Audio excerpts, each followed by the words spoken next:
മക്കളെ, നമ്മളിന്ന് പഠിക്കാനായിട്ട് പോകുന്നത് ബസവണ്ണയെ കുറിച്ചിട്ടാണ്. അപ്പോൾ നമ്മൾ കഴിഞ്ഞ ക്ലാസ്സിൽ പറഞ്ഞിട്ടുണ്ടായിരുന്നു, ഭക്തി മൂവ്മെൻറ്റിനെ കുറിച്ച് പറഞ്ഞിട്ടുണ്ടായിരുന്നു. ഭക്തി മൂവ്മെൻറ്റ് എന്ന് പറയുന്നത് എമർജ് ചെയ്ത് വന്നത് തമിഴ്നാട്ടിലാണെന്ന് പറഞ്ഞായിരുന്നു. ഈ തമിഴ്നാട്ടിൽ എമർജ് ചെയ്ത് വന്ന ഭക്തി മൂവ്മെൻറ്റ് ഗ്രാജുവലി ഇന്ത്യയുടെ പല ഭാഗങ്ങളിലേക്ക് സ്പ്രെഡ് ചെയ്യാനായിട്ട് തുടങ്ങി. അപ്പോൾ ഈ ഭക്തി മൂവ്മെൻറ്റിനെ പ്രൊപ്പഗേറ്റ് ചെയ്തിരുന്ന കുറച്ച് ആളുകളുണ്ടായിരുന്നു. അതിനെ എന്ത് ചെയ്തു, ജനങ്ങളിലേക്ക് എത്തിക്കാനായിട്ട് ശ്രമിച്ചിട്ടുള്ള കുറച്ച് ആളുകളുണ്ടായിരുന്നു. അപ്പോൾ അതിലെ പ്രധാനപ്പെട്ട ഒരു വ്യക്തിയായിരുന്നു ബസവണ്ണ എന്ന് പറയുന്നത്. അപ്പം ബസവണ്ണ എന്ന് പറയുന്നത് ആരായിരുന്നു? ഒരു ഫിലാന്ത്രോപ്പിസ്റ്റ് ആയിരുന്നു. ഫിലാന്ത്രോപ്പിസ്റ്റ് എന്ന് പറഞ്ഞാൽ മനുഷ്യ സ്നേഹി. അപ്പം ബസവണ്ണ ഫിലാന്ത്രോപ്പിസ്റ്റ് ഓഫ് കന്നഡ ദേശത്തിലെ ഒരു മനുഷ്യ സ്നേഹിയായിരുന്നു ബസവണ്ണ എന്ന് പറയുന്നത്. ശ്രദ്ധിച്ചേ, attached below is the depiction of the discussion that took place in the Anubhava Mandapam, the forum set up by Basavanna. അപ്പം അനുഭവ മണ്ഡപം എന്ന് പറയുന്ന ഒരു ചർച്ചാവേദി ഉണ്ടായിരുന്നു. ആര് രൂപീകരിച്ചതാണ്? ബസവണ്ണ രൂപം നൽകിയ ഒരു ചർച്ചാവേദിയായിരുന്നു അനുഭവ മണ്ഡപം എന്ന് പറയുന്നത്. ആ അനുഭവ മണ്ഡപത്തിൻ്റെ ഒരു ചിത്രം നമുക്ക് താഴെയായിട്ട് പുസ്തകത്തിൽ അടുത്ത ഒരു പേജിലായിട്ട് നമുക്ക് കാണാനായിട്ട് സാധിക്കും. അപ്പോൾ ആ ഒരു പിക്ചറിൽ എന്താണെന്നുള്ളത് നമുക്ക് നോക്കാം. നോക്കിക്കേ, ഈ ഒരു പിക്ചർ നമുക്ക് നോക്കി കഴിയുമ്പോഴത്തേനും ബസവണ്ണ ജനങ്ങളുമായിട്ട് എന്ത് ചെയ്യുന്നത്, ചർച്ചകൾ നടത്തുന്ന ഒരു പിക്ചറാണ് നമുക്കിവിടെ കാണാനായിട്ട് പറ്റുന്നത്. ഈ നടുക്കിയിരിക്കുന്നത് ബസവണ്ണ. അവിടെ ജനങ്ങൾ എന്തൊക്കെയോ കാര്യങ്ങൾ സംസാരിക്കുന്നു. ബസവണ്ണ എന്തെല്ലാം മറുപടിയും കാര്യങ്ങളും ഒക്കെ പറയുന്നുണ്ട്. അപ്പോൾ എന്തൊക്കെ കാര്യങ്ങളാണ് അവർ സംസാരിക്കുന്നത്, എന്തൊക്കെയാണ് ആ ഒരു ചർച്ചാവേദിയിൽ വരുന്ന ആശയങ്ങൾ എന്നുള്ളത് നമുക്ക് നോക്കാം. It is right to discriminate people by birth and occupation. Is it right to discriminate people by birth and occupation? അതായത് ജനങ്ങളെ ഡിസ്ക്രിമിനേറ്റ് ചെയ്യാൻ പാടുണ്ടോ? എന്തിൻ്റെയൊക്കെ ബേസിൽ? ബർത്തിൻ്റെയും ഓക്യുപ്പേഷൻ്റെയൊക്കെ ബേസിൽ ജനങ്ങളെ വേർതിരിച്ച് കാണുന്നത് അത്ര ശരിയാണോ എന്നാണ് ഇവിടെ ചോദിക്കുന്നത്. അപ്പം ബസവണ്ണ എന്തൊക്കെയോ മറുപടി പറയുന്നു, നോക്കിക്കേ. Caste based discrimination prevent social progress. അദ്ദേഹം പറയുവാണ്, കാസ്റ്റിൻ്റെ അടിസ്ഥാനത്തിലുള്ള ഡിസ്ക്രിമിനേഷനൊക്കെ ആണെങ്കിൽ എന്തിനെ തടസ്സപ്പെടുത്തും? സോഷ്യൽ പ്രോഗ്രസ്സിനെ, അതായത് സാമൂഹ്യ പുരോഗതിയെ കാസ്റ്റ് ബേസ്ഡ് ഡിസ്ക്രിമിനേഷൻ തടസ്സപ്പെടുത്തുമെന്നാണ് അദ്ദേഹം പറയുന്നത്. അടുത്ത നോക്കിക്കേ, rational thinking and experiences foster spiritual progress and free thinking. അതായത് ആത്മീയ പുരോഗതിയും സ്വതന്ത്ര ചിന്തയും നേടിയെടുക്കണമെങ്കിൽ യുക്തിബോധവും അനുഭവങ്ങളും ഒക്കെ ഉണ്ടെങ്കിൽ മാത്രമേ നമുക്കതിന് സാധ്യമാകത്തുള്ളൂ എന്നാണ് അദ്ദേഹം പറയുന്നത്. അതുപോലെ തന്നെ അടുത്തൊരു പോയിന്റ് നോക്കിക്കേ, girls education and marriage after puberty are important for social progress. ഗേൾസിൻ്റെ എഡ്യൂക്കേഷൻ ഗേൾസിന് നൽകണം. അതുപോലെ തന്നെ അവർക്ക് മാരേജ് നടത്തണം. എപ്പോഴാണ്? After puberty. ഇത് രണ്ടും ചെയ്തെങ്കിൽ മാത്രമേ സോഷ്യൽ പ്രോഗ്രസ് ഉണ്ടാകത്തുള്ളൂ എന്നാണ് നമ്മുടെ ബസവണ്ണ പറയുന്നത്. അതുപോലെ തന്നെ ഇവിടെ ഇരിക്കുന്ന കുറച്ച് സ്ത്രീകൾ എന്തൊക്കെയോ കാര്യങ്ങൾ സംസാരിക്കുന്നു, നോക്കിക്കേ. Is not child marriage hindrance to girls health and education. അപ്പോൾ ഈ ചൈൽഡ് മാരേജ് എന്ന് പറയുന്ന ഒരു സംഭവം വരുമ്പോൾ, അല്ലെങ്കിൽ ശൈശവ വിവാഹം എന്ന് പറയുന്നത് വരുമ്പോൾ നമ്മുടെ പെൺകുട്ടികളുടെ ആരോഗ്യത്തെയും വിദ്യാഭ്യാസത്തെയും അത് ബാധിക്കില്ലേ എന്നാണ് ഇവിടെ ഉള്ള ആളുകൾ ചോദിക്കുന്നത്. അതുപോലെ തന്നെ ഇപ്പുറത്ത് നോക്കിക്കേ, വേറെ എന്തോ ഒരു ക്വസ്റ്റ്യൻ ചോദിക്കുന്നത് എന്താണ്? What can be done to liberate those who follow superstitions. അതായത് ഇങ്ങനെയുള്ള അന്ധവിശ്വാസങ്ങളുടെ പുറകെ പോകുന്നവരെയൊക്കെ അതിൽ നിന്ന് ലിബറേറ്റ് ചെയ്യുക, അതായത് മോചിപ്പിക്കുന്നതിന് വേണ്ടി നമുക്ക് എന്ത് കാര്യം ചെയ്യാനായിട്ട് സാധിക്കും എന്നാണ് ഇവിടെ പറയുന്നത്. അപ്പം നമുക്ക് മനസ്സിലായ അനുഭവ മണ്ഡപം എന്ന് പറയുന്നത് ആ കാര്യങ്ങൾ ചർച്ച ചെയ്യുന്ന ഒരു വേദിയാണ്. അവിടെ ബസവണ്ണയുണ്ട്, അതുപോലെ തന്നെ ജനങ്ങളും ഉണ്ട്. അവരവിടെ അവരുടേതായിട്ടുള്ള ആശയങ്ങൾ കാര്യങ്ങളൊക്കെ ചർച്ച ചെയ്യാനായിട്ട് ഉപയോഗപ്പെടുത്തുന്ന ഒരു വേദിയാണെന്നുള്ള കാര്യം നമുക്ക് മനസ്സിലായല്ലേ? അപ്പോൾ ഇനി എന്താണ് അനുഭവ മണ്ഡപം എന്നുള്ളത് നോക്കാം. നോക്കിക്കേ, അനുഭവ മണ്ഡപം. അപ്പോൾ ഇനി നമുക്ക് അനുഭവ മണ്ഡപത്തിൻ്റെ കാര്യങ്ങൾ നോക്കാം. അപ്പോൾ അനുഭവ മണ്ഡപം നോക്കിക്കേ, അനുഭവ മണ്ഡപം. അപ്പോൾ ഈ അനുഭവ മണ്ഡപം അനുഭവ മണ്ഡപം എന്ന് പറയുന്നത് എന്താണെന്നുള്ളത് നോക്കാം. Anubhava Mantapa was a spiritual forum founded by Basavanna in the 12th century CE. അപ്പം ബസവണ്ണ രൂപീകരിച്ച ഒരു സ്പിരിച്വൽ ഫോറം ആയിരുന്നു ഏതെന്ന് പറയുന്നത്, അനുഭവ മണ്ഡപം എന്ന് പറയുന്നത്. 12ാം നൂറ്റാണ്ടിൽ ബസവണ്ണ രൂപീകരിച്ച ഒരു സ്പിരിച്വൽ ഫോറമാണ് അനുഭവ മണ്ഡപം എന്നതുകൊണ്ട് അർത്ഥമാക്കുന്നത്. ഈ അനുഭവ മണ്ഡപം എന്താണെന്നുള്ളത് കഴിഞ്ഞ വർഷം പരീക്ഷയ്ക്ക് ചോദിച്ച ചോദ്യമാണ്. അതുകൊണ്ട് നമ്മൾ കൃത്യമായിട്ട് അതെന്താണെന്നുള്ള ആശയങ്ങൾ ഒരു 2-3 പോയിൻ്റെങ്കിലും പഠിച്ചു വെച്ചേക്കണം കേട്ടോ. ഇനി നോക്കിക്കേ, അപ്പോൾ അനുഭവ മണ്ഡപം ഒരു സ്പിരിച്വൽ ഫോറമാണ്. അത് 12ാം നൂറ്റാണ്ടിൽ ബസവണ്ണ സെറ്റപ്പ് ചെയ്തതാണെന്നുള്ള കാര്യം, അല്ലെങ്കിൽ ഫൗണ്ട് ചെയ്തതാണെന്നുള്ള കാര്യം നമുക്ക് മനസ്സിലായി.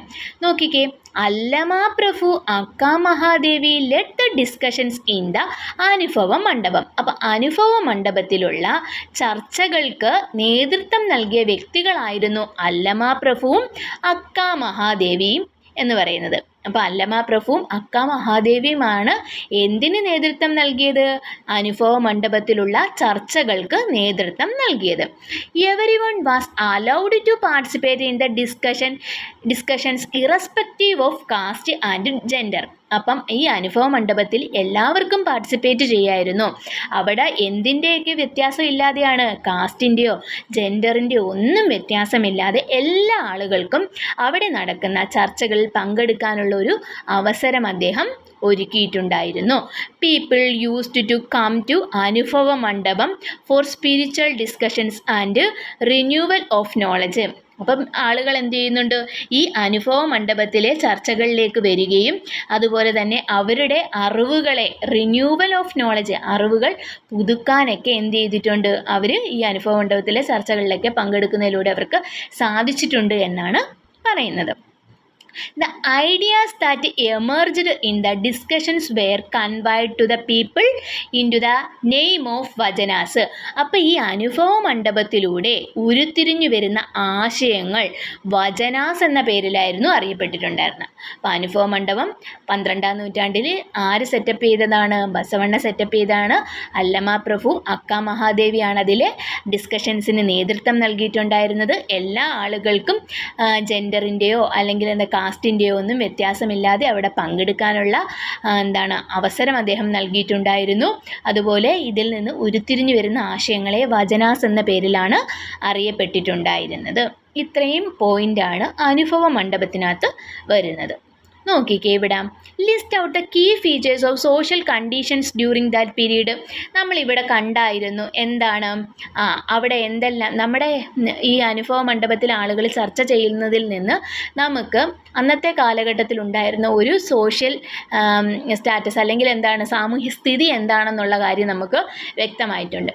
അപ്പോൾ അത് എന്തെല്ലാം പോയിന്റുകളാണ് അവിടെ വരുന്നത് എന്നുള്ളതാണ് നമുക്കിവിടെ എഴുതി ചേർക്കേണ്ടത്. അപ്പോൾ കാസ്റ്റ് ഡിസ്ക്രിമിനേഷൻ അവിടെ ഉണ്ടായിരുന്നു. പിന്നെ എന്തൊക്കെ ഉണ്ടായിരുന്നു, ചൈൽഡ് മാരേജ് ഉണ്ടായിരുന്നു, സ്ത്രീകൾക്ക് girls education കൊടുത്തിട്ടുണ്ടായിരുന്നില്ല.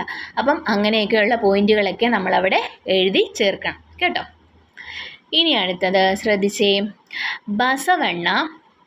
Basavana was a philosopher, social reformer and poet who lived Kannada Desha in the 12th century. അപ്പോൾ ബസവണ്ണ എന്ന് പറയുന്ന ആരൊക്കെയായിരുന്നു?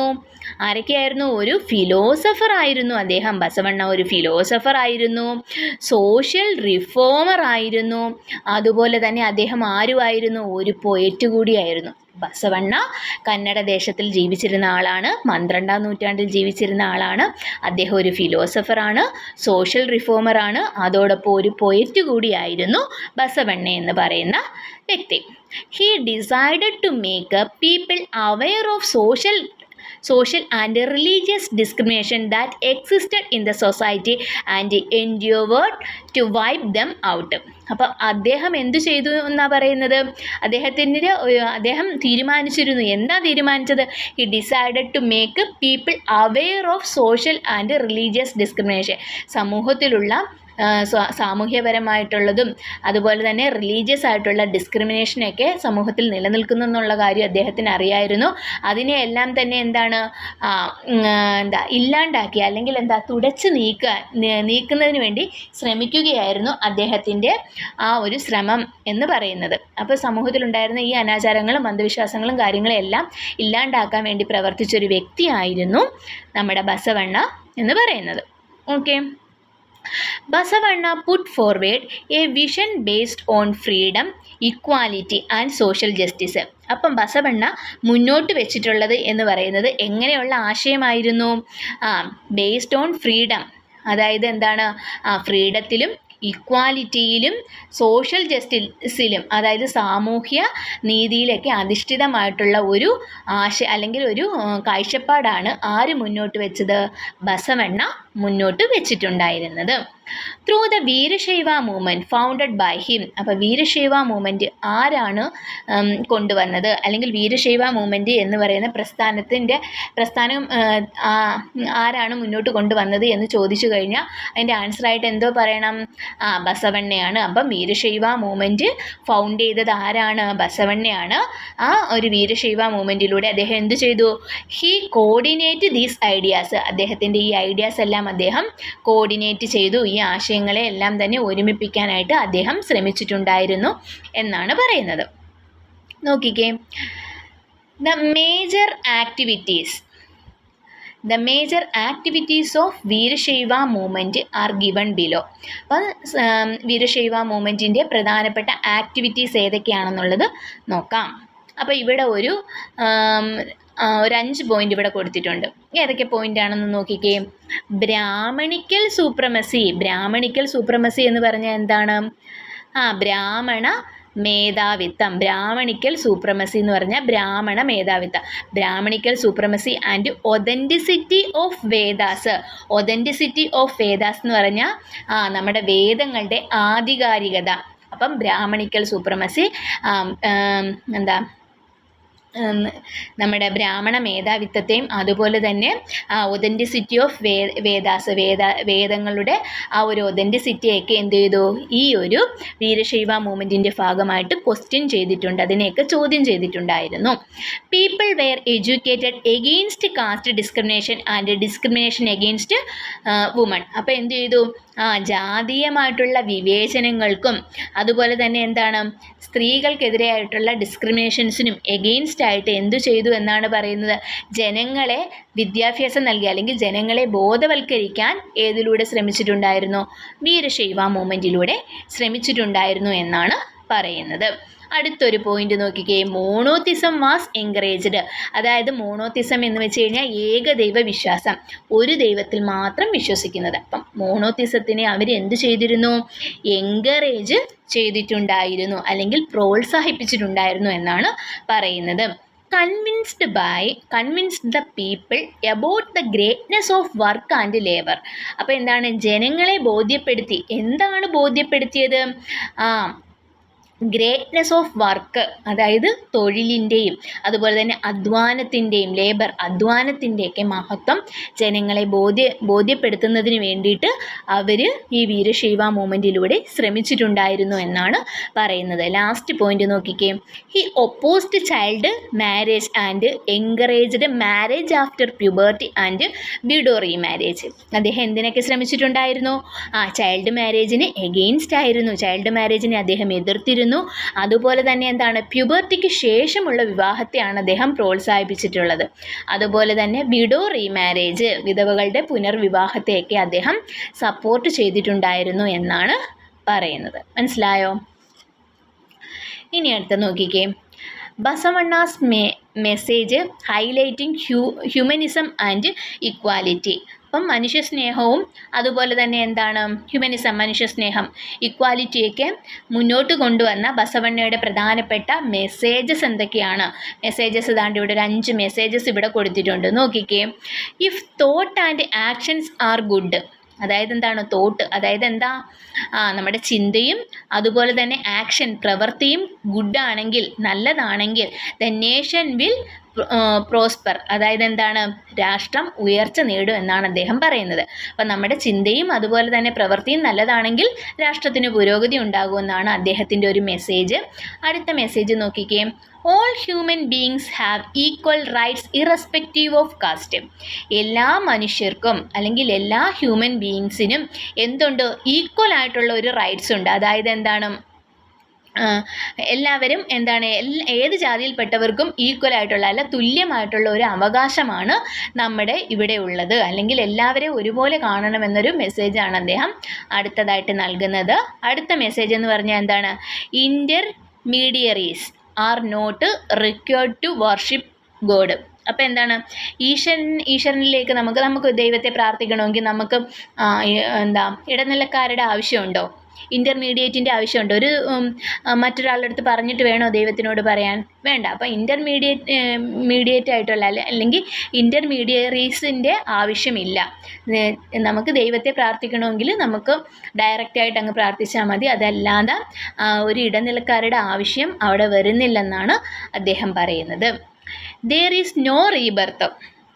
നമ്മൾ ഓരോ സിനിമകളിലൊക്കെ കണ്ടിട്ടുണ്ട്, ഓരോ ആളുകൾ മരിച്ചു കഴിഞ്ഞിട്ട് പുനർജനിക്കുന്നതാണെന്നൊക്കെ നമ്മൾ പറയത്തില്ലേ. അപ്പോൾ ഇദ്ദേഹം അതിനെ എഗെയിൻസ്റ്റ് ആയിരുന്നു. അദ്ദേഹം പറഞ്ഞു എന്താണ്, അവിടെ റീബർത്ത് ഒന്നുമില്ല. അതായത് എന്താ, പുനർജന്മം എന്ന് പറയുന്ന ഒരു ജന്മമൊന്നുമില്ല. Live this life blissfully. അതായത് എന്താണ്, ഈ ഒരു ജന്മം മാത്രമേ ഉള്ളൂ. ഈ ഒരു ജന്മത്തിൽ നല്ലപോലെ കാര്യങ്ങളൊക്കെ ചെയ്ത് നല്ല സന്തോഷമായിട്ടിരിക്കുക. വേറൊരു ജന്മം എന്ന് പറയുന്ന റീബർത്ത് ഒന്നുമില്ല. അപ്പോൾ ഈ ഒരു ജന്മത്തിലുള്ള കാര്യങ്ങൾ കൃത്യമായിട്ട് ചെയ്യുക എന്നാണ് അദ്ദേഹം പറയുന്നത്. അപ്പോൾ ഈ ഒരു വീഡിയോയിൽ പറഞ്ഞിട്ടുള്ള കാര്യങ്ങളൊക്കെ മനസ്സിലായിട്ടുണ്ടെന്ന് ഞാൻ കരുതുന്നു. എന്തെങ്കിലും ഡൗട്ടോ എന്തെങ്കിലും ഉണ്ടെങ്കിൽ കമൻറ്റിൽ പറഞ്ഞാൽ മതി.